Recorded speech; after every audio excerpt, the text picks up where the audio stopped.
Hello everyone, and welcome back to Fulton Road. This is video number 41 for May of 2024. I'm going to talk about my track plan and how Fulton Road got to be where it is today. What you're looking at is a video from November 22, 2020. And what you'll see here is the original track plan, if you will, showing the spur into AeroPress, the gas distributor. To the left of that is the covered hopper sitting at what was then the spur to Mohawk Western, the plastics distributor. That was at about mid-layout. And then to the right and off scene is the track to WSI, the warehouse, which actually had two tracks, as you'll see in some of these photographs. Here are two photographs showing WSI at the beginning of the layout next to the staging track. And what follows now is a series of photographs from August of 2020 to the end of 2021 and the beginning of 2022. It was not until very late in 2021 that I finalized the current track plan.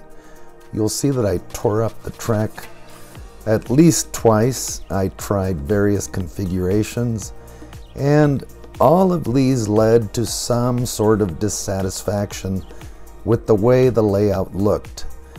A lot of this was driven by where the buildings should be placed and where the streets should be placed.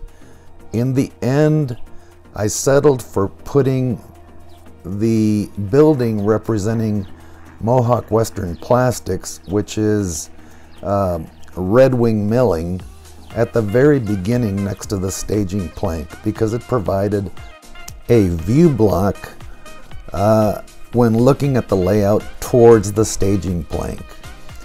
I also decided to put WSI on the short end of the L because I originally wanted to have a yard in front of it that would have been more prototypical, but I could not figure a way to fit that yard in and make it look like it was part of the layout.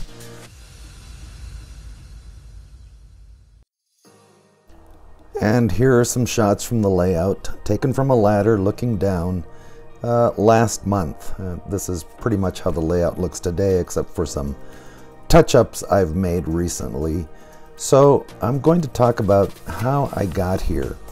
A lot of the influence came from Lance Mindheim and his comments about track planning. In 1992, I ran across this September issue of Model Railroader, featuring Jerry Brett's Granger, Denrock, and Southern, which was heavily influenced by John Allen's Gory and Defeated. I didn't know who John Allen was. I'd never heard of the Gory and Defeated, and I was just amazed by the photographs of Jerry's layout. I tried to build the layout in this book, and from Matt Chabarro's book I tried to build a pizza, which I actually did build but soon became bored of. And finally I built this layout, which is Model Railroader's Alkali Central, a project layout. And I got pretty far with this one. It was built on a 4 by 6.5 foot table because I didn't have a lot of room. And I was pretty happy with this until we had to move. And then I tore it down with the intention of rebuilding it and never got there.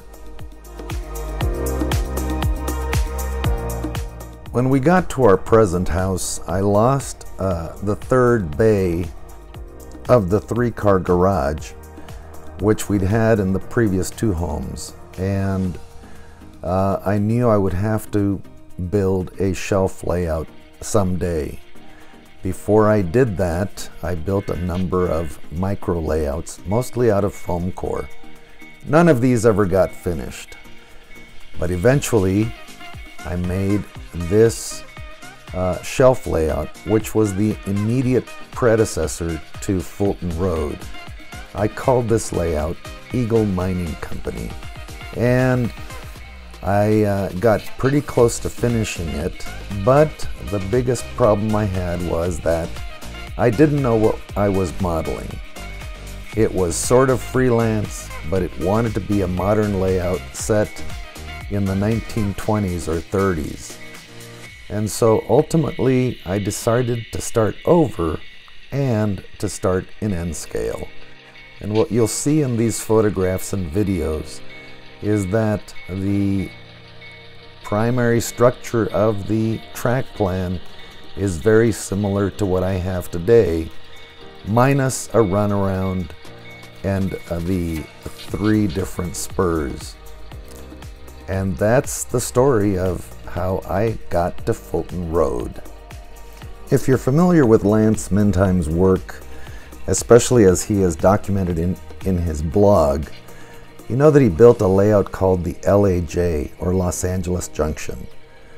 The track plan for Eagle Mining Company was one of the track plans he did not use in building the LAJ.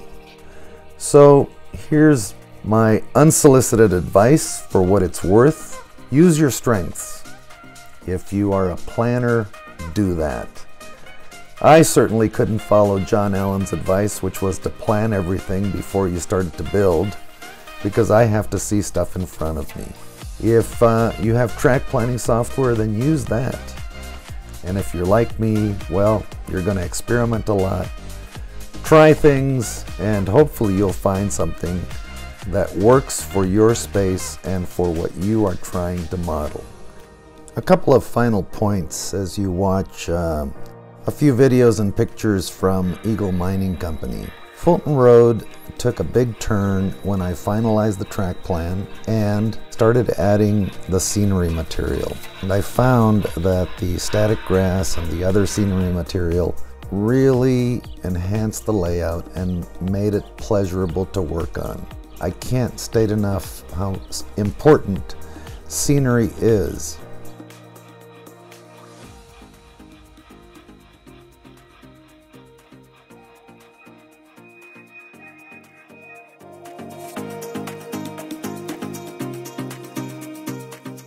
So I've been painting some figures. I have a set of Prizer figures, and I thought I would paint some and put them on the layout.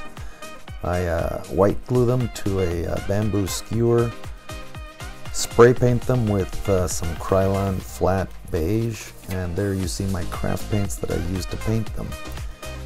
The other thing I've been doing is I scratch built one telephone pole. I have another one to go. These will go by AeroPress, the gas distributor. So if you watch Boomer Dioramas, you know that he's had a few tutorials on these poles, and these are certainly heavily influenced by his work. The other thing I've been doing is messing around with that clear decal film that I have. I created decals for road stripes and for railroad crossing markings and stop signs.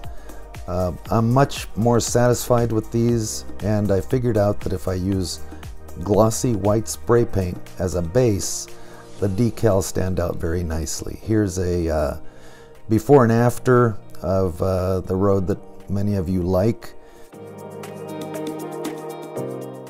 And I'm hoping that next month I'll have a little tutorial on how to work with these decals and how to make EVA foam roads.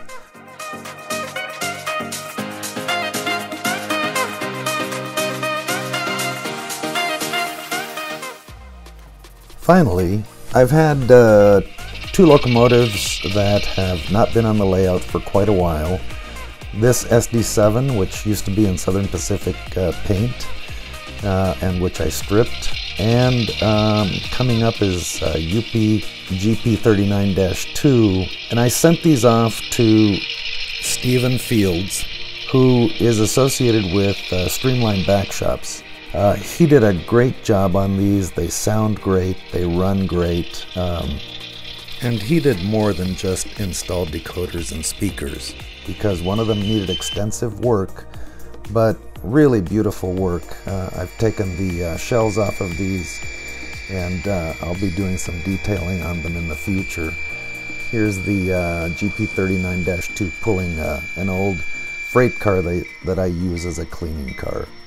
So that's it for Fulton Road for May of 2024.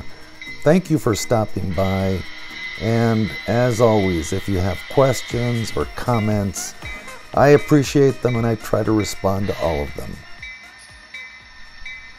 Thank you, and I hope to see you soon.